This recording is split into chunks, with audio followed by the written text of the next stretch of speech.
کبھی سوچا ہے کہ تاریخ کی اتنی بڑی اتنی اہم جنگ کا فیصلہ شاید صرف ایک گستاخی نے کر دیا ہو؟ جی ہاں، یہ کہانی ہے جنگ قادسیہ کی، ایک ایسی لڑائی جس نے آنے والی صدیوں کے لیے سلطنتوں کا نقشہ ہی بدل کے رکھ دیا۔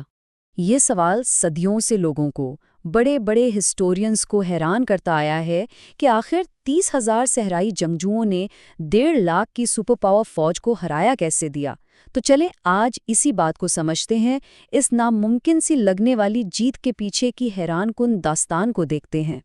اس لڑائی کی جڑیں سمجھنے کے لیے ہمیں تھوڑا وقت میں پیچھے جانا ہوگا، ایک پیش گوئی تک، ایک ایسے فیصلے تک جس نے واقعات کا ایک ایسا سلسلہ شروع کیا جس نے دنیا کو ہمیشہ کے لیے بدل دینا تھا۔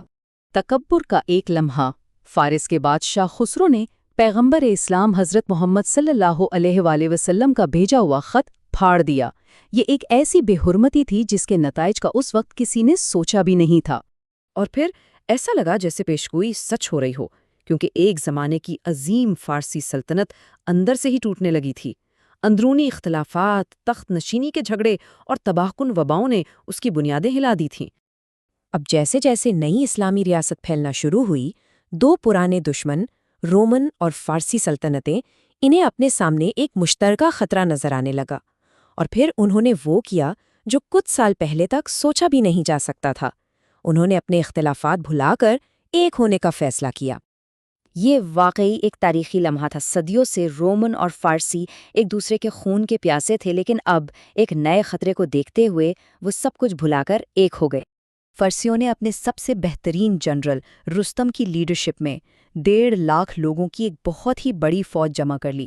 انہیں پورا یقین تھا کہ وہ اس نئی ابھرتی ہوئی اسلامی طاقت کو آسانی سے کچل دیں گے۔ تو میدان سج چکا تھا۔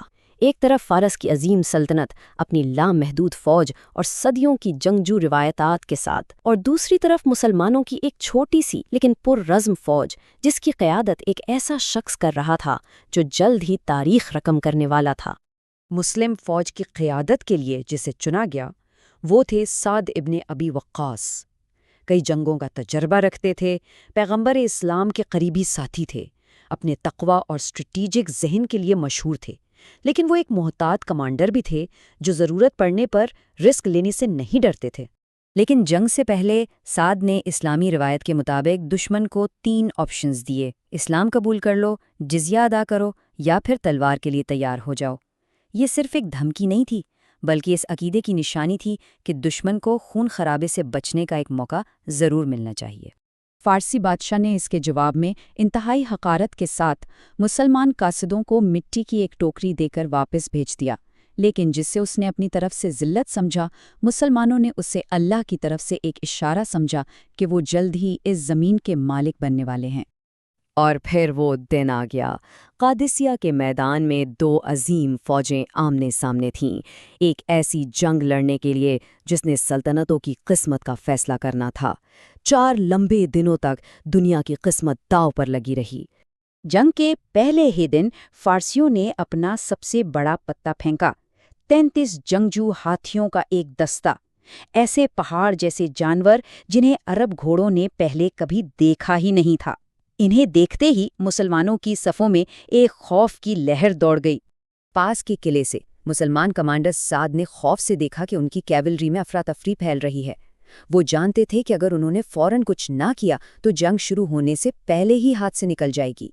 ایک زبردست حکمت عملی کے تحت سعد نے اپنے سب سے بہترین قبیلے بنو تمیم کو ہاتھیوں کے محاوطوں کو نشانہ بنانے کا حکم دیا۔ یہ ایک بہت خطرناک پلان تھا، لیکن یہ کامیاب رہا۔ مسلمانوں کو بھاری نقصان ضرور ہوا، لیکن انہوں نے فارسی فوج کو اس سے کہیں زیادہ نقصان پہنچایا۔ دوسرے دن 6,000 سپاہیوں کی کمک پہنچی، جس سے مسلمانوں کے حوصلے بلند ہوئے۔ لیکن یہ صرف تعداد کا کھیل نہیں تھا، بلکہ انہیں جس طرح میدان میں اتارا گیا وہ اصل چیز تھی۔ چھوٹے چھوٹے دستوں میں ایک کے بعد ایک انہیں میدان میں بھیجا گیا۔ اس سے ایسا لگا جیسے تازہ دم سپاہیوں کا ایک نہ ختم ہونے والا سلسلہ ہے۔ فارسی فوج کے حوصلوں پر اس کا بہت برا اثر پڑا۔ تیسرا دن یہ اب تک کا سب سے شدید دن تھا۔ فارسی فوج ہر حال میں جیتنے کے لیے ایک ایسا حملہ کیا جس نے مسلمانوں کی صفوں کو توڑ ہی دیا تھا۔ ایک لمحے کے لیے تو لگا کہ بس اب جنگ ختم، لیکن مسلمانوں نے ہمت نہیں ہاری۔ آخری چارہ کے طور پر مسلمانوں نے ایک نئی اور بہت ہی سخت حکمت عملی اپنائی۔ انہوں نے چھوٹے پھرتیلے گروپ بنائے اور ہاتھیوں پر ٹوٹ پڑے، ان کی آنکھوں اور سونڈوں کو نشانہ بنایا۔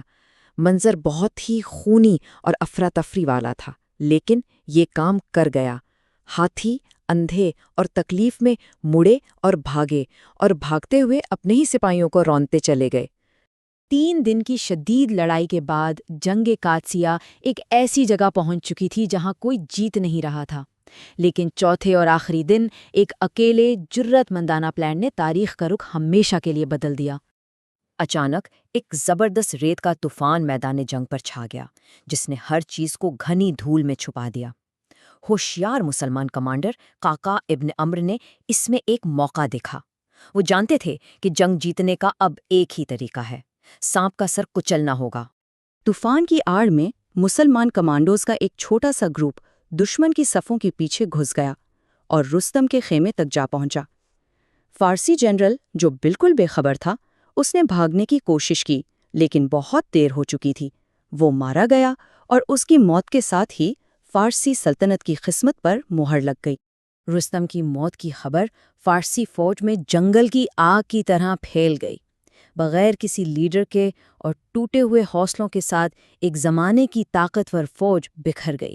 لڑائی ختم ہو چکی تھی۔ جنگ قادسیہ مسلمانوں کے لیے ایک شاندار فتح تھی، لیکن کہانی یہاں ختم نہیں ہوتی۔